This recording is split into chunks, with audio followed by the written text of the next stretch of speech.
Mesdames, Messieurs, bonjour, bienvenue à l'émission La Parole vivante. Aujourd'hui, on poursuit l'étude de Jean chapitre 10 et on parle de fête, mon cher Jeff. Oui. Bonjour, Jeff. Bonjour. Bienvenue à l'émission. Merci. La fête de la dédicace. Oui, dédicace. On va leur restituer un petit peu son histoire. C'est en hiver. Donc, c'est ce qu'on appelle aujourd'hui Hanouka. Donc, c'est une fête qui est toujours là. Et Hanouka veut dire? Ben, c'est la dédicace. Bonjour, Jean-Pierre. Bonjour. Et toi, tu nous parles quelle langue en français? Oui. Ben moi, je peux te dire qu'Hanouka, c'est dédicace et dédicace à Hanouka. Tu vois, on s'accorde bien. Je peux même te dire que les Juifs fêtent la Hanouka avec la Hanoukia, qui est ce chandelier à 9 branches. Hein? Lumière, Hey. fête des lumières. Alors, on parle de lumière aujourd'hui, Régent. Et c'est le thème d'aujourd'hui, chers amis. On va regarder ensemble que pense le Seigneur Jésus de toutes ces fêtes. Le thème que nous aborderons aujourd'hui à l'émission, la parole vivante.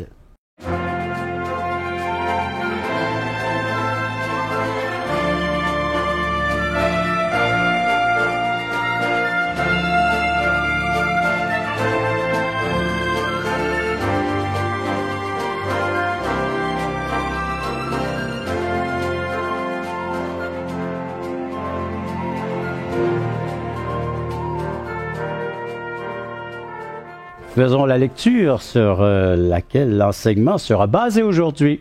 Mais juste avant, veux-tu nous conduire dans un instant de prière, Jeff? Avec plaisir. Seigneur, merci de nous accorder encore une fois cette ouverture de ta part dans ta présence pour te faire connaître nos besoins. On te demande, Seigneur Dieu, que tu puisses ouvrir nos cœurs, notre intelligence à ta parole. S'il vous plaît, Seigneur Dieu, afin que notre réponse à ce que tu dis te soit agréable. Seigneur Dieu, merci de bénir nos autorités civiles, comme tu nous as demandé de le faire, de prier pour eux, d'intercéder en leur faveur, afin qu'on puisse continuer à mener une vie paisible et tranquille en toute piété devant toi. Bénis-les abondamment, eux et leurs familles. Bénis le bon conseil, annule le mauvais conseil.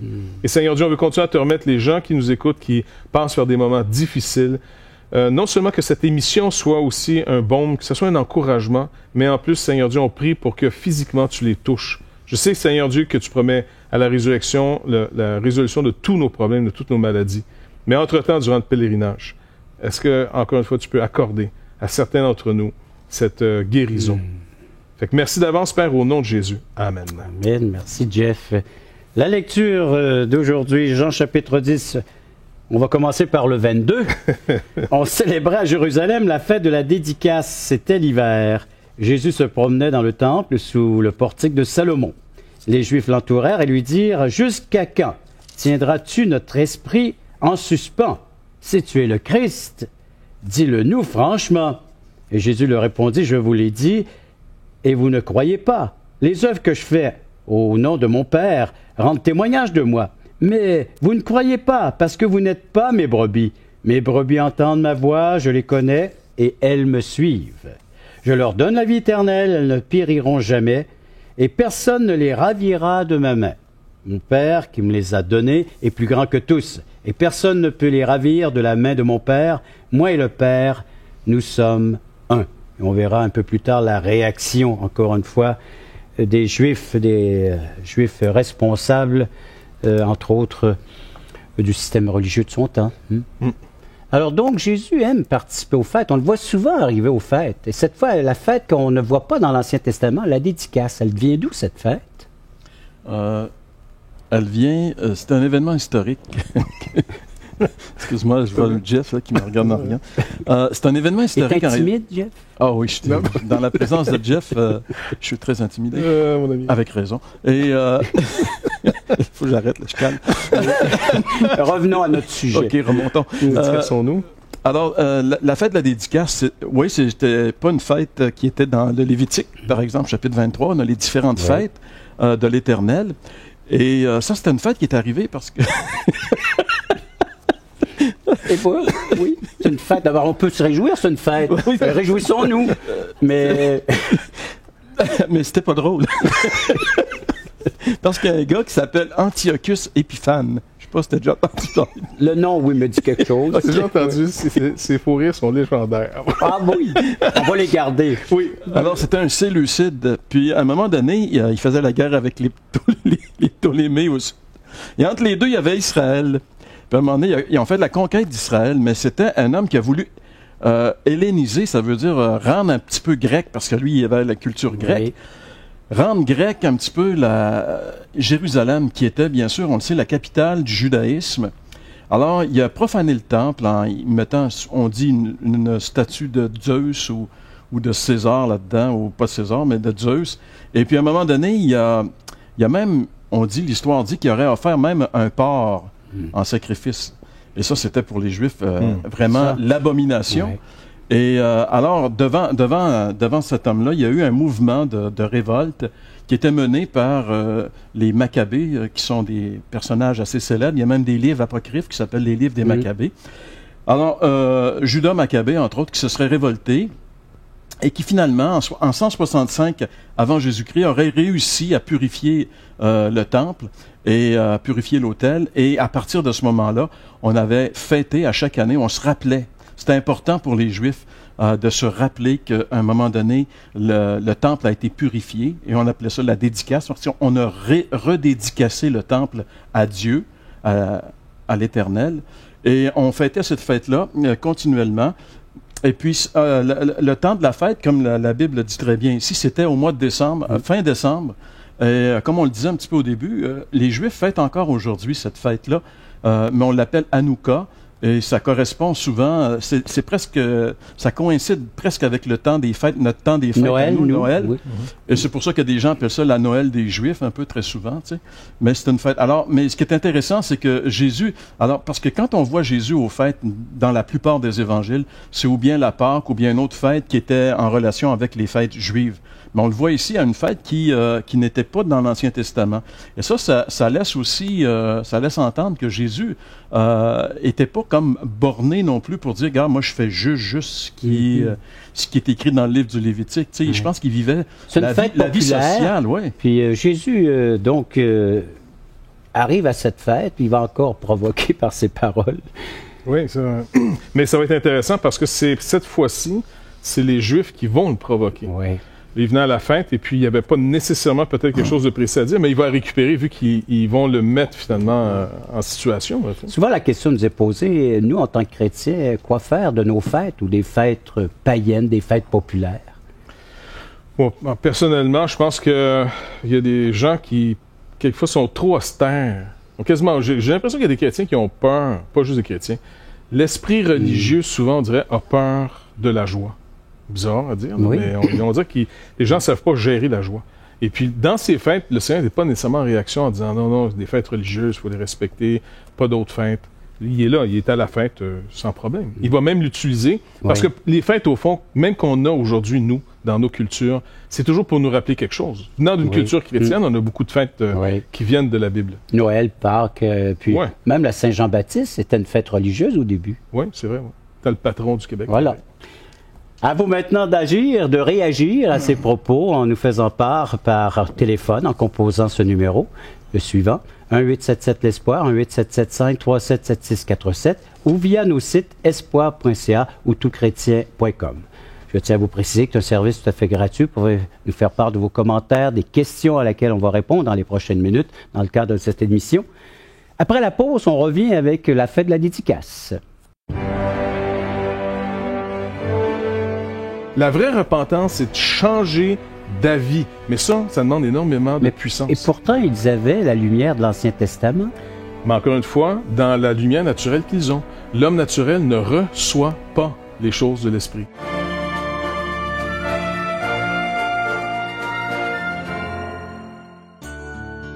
Vous êtes invité à assister à l'un de nos merveilleux déjeuners de l'espoir.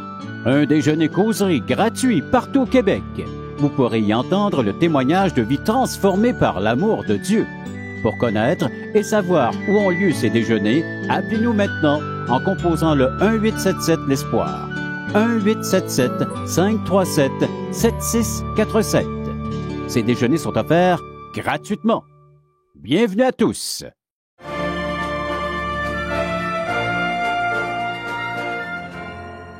Jean chapitre 10, à partir du verset 22, la fête de la dédicace, Jésus s'y présente et là, les chefs religieux vont confronter avec la question, es-tu vraiment celui qu'on doit attendre? Es-tu le Messie?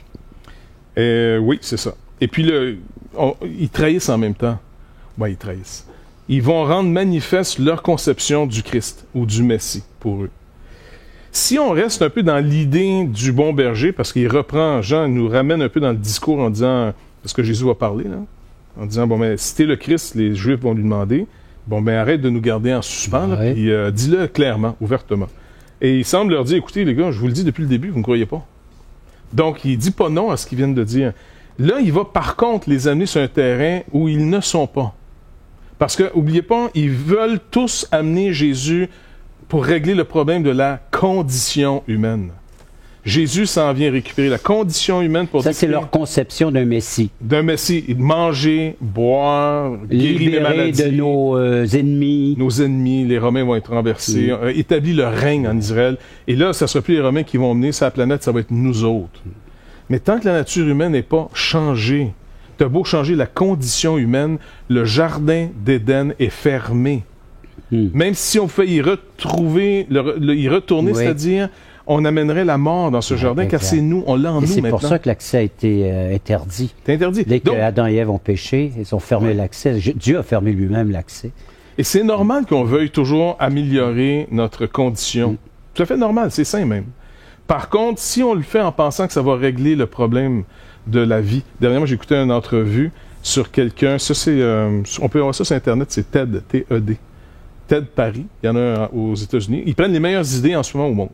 Ils prennent les meilleures recherches, puis en moins de 10 minutes, il faut que tu donnes ton idée. Très, très intéressant. Un, c'était quelqu'un qui dit, écoutez, on risque dans les prochaines années, à cause de la technologie qui avance si vite, à cause de type de médicaments, et le gars nous dit, écoutez, on risque d'être capable de vivre 1000 ans. Fait que tout le monde est là, bon. Puis après ça, il dit, notre but, c'est qu'un jour, peut-être par la technologie, on puisse amener l'homme à vivre éternellement. Mais as-tu remarqué où il travaille? Il travaille à partir de la condition humaine. Des médicaments, des même s'ils peuvent ajouter un peu de temps, ils n'ont pas réglé le problème du péché. Tu ne veux pas vivre l'éternité dans cette condition. Le moindre qu'on est éclairé, on ne veut plus vivre dans cette condition. On voudrait être affranchi de ce mal qui est en nous. C'est de ça. Mais de toute façon, eux, ils veulent le récupérer encore une fois dans la condition humaine. Viens régler nos problèmes de condition humaine. Enrayer la pauvreté dans le monde, guérir tous les aveugles du monde, les lépreux. Et toutes ces choses-là, c'est vrai qu'il faut lutter contre ça, parce que ça nous rappelle notre mort qui s'en vient. Mais Jésus va essayer de leur montrer en disant, non, c'est autre chose. Je viens régler quelque chose de beaucoup plus sérieux. Votre nature. Mais ils vont pas vouloir l'écouter. Mais il va dire, pourtant... Je le suis, mais c'est vous qui ne me reconnaissez pas. Il y a un obstacle. Leur obstacle, c'est qu'ils sont, comme pour la plupart d'entre nous tous, là, c'est ça le problème, on va toujours comprendre les choses par celles qu'on a comprises. D'accord? Je comprends les nouvelles affaires qu'on me dit si ça peut se connecter à d'anciennes choses que j'ai comprises. D'où le mystère des enfants qui apprennent. Jusqu'à aujourd'hui, là, ils observent comment un enfant part de rien, puis il se met à parler un jour, tu sais. Donc, le problème, c'est que si ce que je crois savoir est faux et que tu m'annonces une vérité qui va à l'encontre de ce que je crois, c'est pas la vérité qui est dure à comprendre, c'est que j'essaie de la faire rentrer dans la boîte de ma compréhension. Puis eux autres veulent faire rentrer Jésus dans la boîte. Écoute, si t'es le Christ, là, dis-nous-le, là, arrête de nous niaiser, là. C'est un niaise personne, c'est qu'ils sont bouchés. Ils sont aveugles parce qu'ils restent dans une conception qui ne veut pas craquer devant le Seigneur. Et c'est le type de vraie repentance que Jésus va amener dans nos vies. À moins qu'il y ait une repentance, un changement d'avis. Pas du regret à broyer sur ta vie sans arrêt. Là. La vraie repentance, c'est de changer d'avis. Mais ça demande énormément de puissance. Et pourtant, ils avaient la lumière de l'Ancien Testament. Mais encore une fois, dans la lumière naturelle qu'ils ont, l'homme naturel ne reçoit pas les choses de l'Esprit. Quand il parle que l'Éternel viendrait être le berger de son peuple dans Ézéchiel 34... Parce qu'il se réfère encore à cette histoire. Moi, je suis sûr que oui. Jean doit récupérer en disant, des années plus tard, je comprends où le Seigneur voulait nous amener. Parce que même eux, les apôtres à l'époque, là, ils devaient absolument rien comprendre. Parce qu'il parle d'une relation avec ses brebis, là, ici. Relation avec ses brebis. Donc, l'Éternel lui-même va prendre soin de ses brebis. Il vient avec son oint, avec son Christ, le David. Donc, eux, ils attendent un David littéral comme l'autre. Littéral, ouais. Un roi. Et là, il va renverser les autorités en place. Il va finalement repousser plein de choses. Même d'aller dans le surnaturel, à la limite, il n'y a pas de problème. Des miracles, il n'y a pas de problème. Mais tant que c'est dans la condition humaine. Tant que c'est un homme rendu capable par Dieu, pas de problème. Mais Jésus va leur dire ici, mon Père, moi et mon Père, nous sommes un. Ça, c'est la nature, là, ici. On parle de la nature. Écoute, il parle non seulement de la nature des humains, mais il parle de la sienne. Il dit, est-ce que je suis vraiment homme? Car Dieu ne s'est pas déguisé en homme. Il s'est fait homme, pour vrai, homme véritable. Mais en même temps, il est en train de leur dire, celui qui est devant vous, là, c'est celui qui est. Et là, là-dessus, ils ont très bien compris, les Juifs. Alors, les Juifs prirent de nouveau des pierres pour le lapider. Message très clair. Ouais, Jésus leur a dit, comme il dit lui-même, et c'est ce qu'il dit depuis le commencement, qui il est, à travers son enseignement, à travers ses œuvres. Mais c'est comme un affrontement final. On est rendu ici, là, vers la fin, là. C'est la friction là, qui va mener à la rupture. Là. Parce qu'après ce temps-là, on va voir que les événements vont se dérouler rapidement. Et Jean arrive, justement, il donne un constat aussi qu'on verra peut-être plus tard dans le chapitre 12, où on comprend beaucoup de choses lorsqu'on arrive là. Pourquoi ils étaient si aveuglés devant Jésus. Et vous, chers téléspectateurs, est-ce que vous ressentez cette confrontation entre votre conception, votre idéologie, ou est-ce que le Seigneur Jésus-Christ vous présente à l'instant même cette parole de Dieu, cette parole qui dit « Je suis le berger, mes brebis entendent et elles me suivent ». Il y a toute une compréhension à avoir, mais aussi une interpellation à avoir. Vous réagissez, vous nous en faites part en 877-l'Espoir, en 877-537-7647 ou via nos sites espoir.ca ou toutchrétien.com. Après la pause, on répond à votre question. Écoute pas les vendeurs de savon qui vont te dire si tu prends Jésus dans ta vie, tu vas guérir. Ça, ces gens-là, c'est des menteurs, même c'est vraiment des mercenaires. Même des mercenaires méchants à la limite.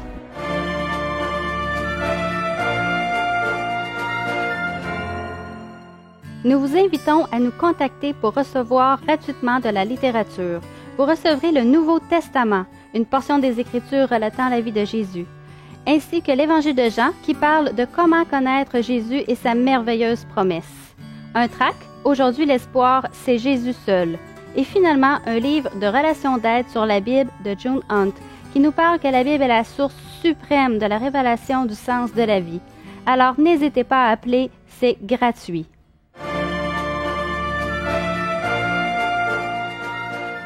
Nous allons poser dès maintenant la question d'un de nos téléspectateurs parce qu'elle va très bien avec le sujet que nous sommes en train d'aborder. Peut-être on rappelle aussi que les questions, on en choisit parmi toutes les questions, celle qui va le mieux en passant. Il y en a qui nous viennent par téléphone, par nos sites Internet. Écrivez-nous, ça va nous faire plaisir d'y répondre. Elle est de BC, c'est-à-dire BC, de Québec, mais c'est les lettres. Et puis la question est la suivante. Non, c'est ça, oui, exact. C'est D'accord. Alors, une personne qui, ses initiales sont BC de Québec. Okay.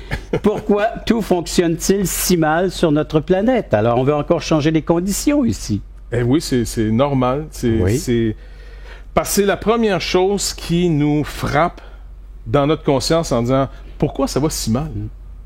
Et on cherche, c'est normal, quand quelque chose est brisé, on cherche à le réparer. C'est tout à fait normal. On cherche à rétablir l'équilibre et l'équilibre n'est plus. On réalise qu'il y a quelque chose qui ne va pas. Donc, le Seigneur vient. Même pour nous, les chrétiens, ça peut être souvent le panneau. Encore, je donnais l'exemple durant la pause entre nous autres. J'ai un ami, toujours vivant, mais il est arrivé de mourir à moins que Dieu intervienne dans sa vie. Et dans ses derniers moments de sa vie, là, depuis 1 an, il s'est tourné vers le Seigneur. Force majeure, il y a le cancer. Les médecins disent, écoute, on ne peut plus rien faire pour toi, on va juste te soulager. Et puis, il attend la mort. Il a mon âge, peut-être un petit peu plus jeune que moi. Et puis, donc, il a essayé de me retrouver. En disant, écoute, Jeff, es-tu toujours dans sa patente? Fait qu'il me retrouve par tout un jeu de circonstances. Je vais à l'hôpital le rencontrer. Il est content de voir que je persévère avec le Seigneur. Pour lui, c'est un gars de mon quartier. Je l'ai connu quand il était jeune. Il est toujours là-dedans. Il croit en Dieu. Ben, écoute, ça doit être vrai. Fait que là, je donne un petit témoignage. J'accepte le Seigneur. Je dis, écoute, je peux prier pour toi, pour ta maladie. Oui, le Seigneur peut te relever de ça, c'est vrai. Mais oui, il peut aussi te laisser mourir. Ce n'est pas conditionnel. Écoute pas les vendeurs de savon qui vont te dire si tu prends Jésus dans ta vie, tu vas guérir. Ça, ces gens-là, c'est des menteurs. Même, c'est vraiment des mercenaires. Même des mercenaires méchants, à la limite. Oui. Parce qu'ils éloignent plus que... Ils éloignent puis ils profitent des gens. Absolument. Ils profitent des gens quand ils sont très vulnérables. Ils sont prêts à tout donner pour survivre. Ces gars-là, anyway, Bon. Ne m'énerverez pas. Là, Fermons la parenthèse. Oui. Néanmoins, comme pour la question qui est très légitime, pourquoi ça va mal? Mais ça va mal parce que le Seigneur nous le dit depuis le début. Mais on pourrait quasiment dire comme le Seigneur dit, je vous le dis depuis le début, mais vous ne me croyez pas. Le péché est entré dans le monde. Et donc, même la nature soupire pour sa délivrance. Donc, on va voir ça tant et aussi longtemps que le Seigneur ne va pas nous ramener sur une nouvelle terre de nouveaux cieux où là, on va habiter la justice. La condition humaine, elle est frappée mortellement. Et puisqu'on avait été établi sur la création de Dieu, ben, tout en subit des conséquences sous nous. C'est aussi difficile. En réalité aussi, ce texte-là nous démontre d'une manière très claire que si Dieu n'intervient pas lui-même dans notre vie, on ne peut même pas croire. Tu sais, je veux dire, la foi, c'est aussi l'intervention de Dieu. Elle vient de ce qu'on entend. Ce qu'on entend vient de la parole de Christ. Donc, c'est Christ qui est... Oui, mais eux, c'est un intérêt chez nous. Eux, ils ont la parole incarnée devant eux. Oui. Jésus est là devant eux. Il leur dit qui il est et ils ne croient pas. Il y a une raison. Il y a une raison pour laquelle ils ne croient pas. Et cette raison-là, Jésus va la révéler la semaine prochaine. C'est là, il y a une raison qui peut... Tu nous tiens en suspens, toi, là. Non, parce que l'Évangile de Jean, c'est vrai que c'est rempli de vérités qui provoquent un... Parce que c'est étrange, c'est le seul des 4 évangiles qui ne mentionne jamais la repentance. Il n'y a pas le mot repentance dans l'Évangile de Jean. C'est croix. C'est croire. Mais croire, inévitablement, ce que Dieu va dire, a produit une repentance, parce que Jean nous montre depuis le début que même eux, Jean le rappelle, même nous, il dit, on ne comprenait pas ce qu'il nous disait. C'est plus tard qu'on a réalisé qu'il parlait de son corps, le temple, qu'il parlait de ci, qu'il parlait de ça. Donc, je vous le dis, le vrai travail du Saint-Esprit dans nos vies pour nous sauver, c'est d'abord nous montrer qu'on est égarés. C'est pas nous accuser pour qu'on se sente coupable et qu'on file mal. Là. Et qu'on est dans un monde qui va mal. Il va mal, puis tant mieux. Si la personne au moins voit que le monde va mal, ben elle a compris que... D'abord, elle a compris que dans sa tête, il y a un autre concept qui dit pourquoi le monde va mal. Elle n'a jamais vu ce monde qui va bien. Mais elle s'en souvient, on dirait dans une mémoire quelconque collective. Et voilà une façon dont Dieu va chercher son intérêt, son cœur. D'où vient que tu penses que le monde va mal? Voilà. As-tu déjà vu bien? Et c'est la question par laquelle Dieu va chercher cette personne. Comme chercher un sens à la vie, comme le pourquoi de la souffrance, pourquoi la mort. C'est une façon de s'interroger sur la vie ou sur des conditions de la vie que Dieu prend pour interpeller l'être dont nous sommes et de pouvoir se révéler à chacun d'entre nous. Le questionnement, c'est la souveraineté de Dieu à l'œuvre dans notre vie.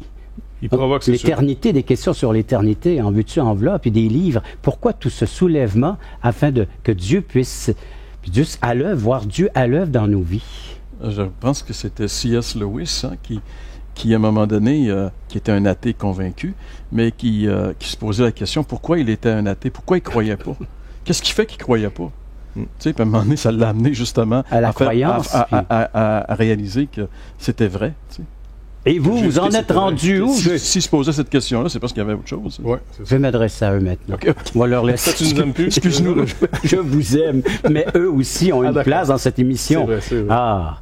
Et vous en êtes rendu où dans votre questionnement, dans vos réflexions? Voyez-vous Dieu qui est en train de venir chercher votre cœur, votre être, afin de croire en lui, de croire en celui qui nous révèle le véritable Dieu, Jésus-Christ? Faites-nous en part en appelant au numéro suivant, 1-877-l'Espoir, 1-877-537-7647 ou via nos sites espoir.ca, toutchrétien.com. Après la pause, conclusion de l'émission. Ils sont prêts à nier ce qu'ils ont vu pour rester dans l'idée qu'ils ont. Et c'est dans ce sens-là qu'on est pris.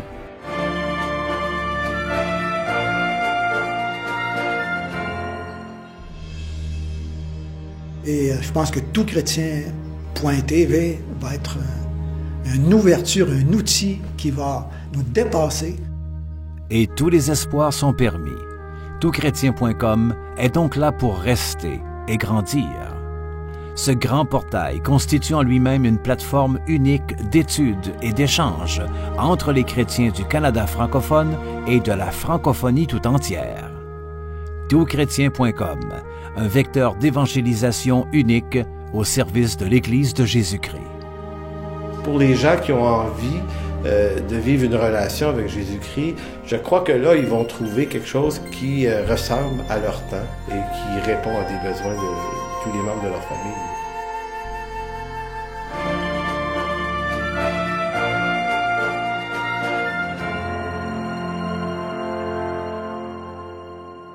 La fête de la dédicace, un rappel que le temple a dû être purifié parce qu'on l'avait souillé en y plaçant un faux dieu, Zeus entre autres.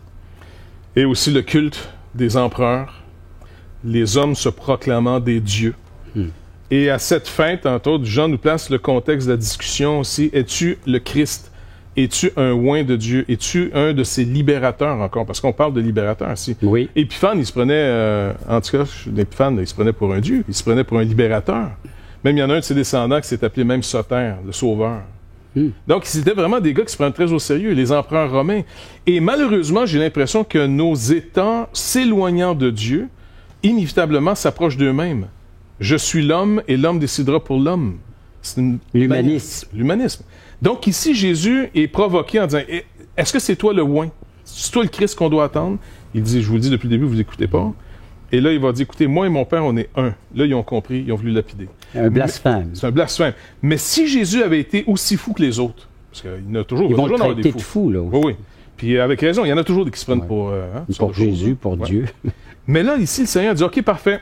Vous allez me lapider. Ben, avant de me lapider, j'aimerais avoir la raison. Pour quelle œuvre vous allez me tuer? Oui, peine de mort, alors pourquoi? Jésus leur dit, je vous ai fait voir plusieurs bonnes œuvres venant de mon Père. Quelle est votre accusation? Pour laquelle me lapidez-vous? Je dis, le gars, il a quand même du sens de l'humour. Même, il va se faire lapider, puis regarde... Pour laquelle me lapidez... Les Juifs répondirent, ce n'est point pour une bonne œuvre que nous te lapidons. Remarquez ici, ils sont capables de dire, non, c'est pas sur ce qu'on a vu que tu as fait. Donc, ils sont prêts à nier ce qu'ils ont vu pour rester dans l'idée qu'ils ont. Et c'est dans ce sens-là qu'on est pris. Donc, nous avons tous besoin d'être purifiés, nous aussi. Oui. Purifiés, c'est le sang de Jésus-Christ, c'est son sacrifice, c'est sa personne qui s'est donnée entièrement pour vous laver, vous purifier, vous sanctifier, faire de vous sa demeure. À vous de l'inviter. Merci de votre participation. Merci d'avoir été à l'écoute de cette autre émission de La Parole vivante.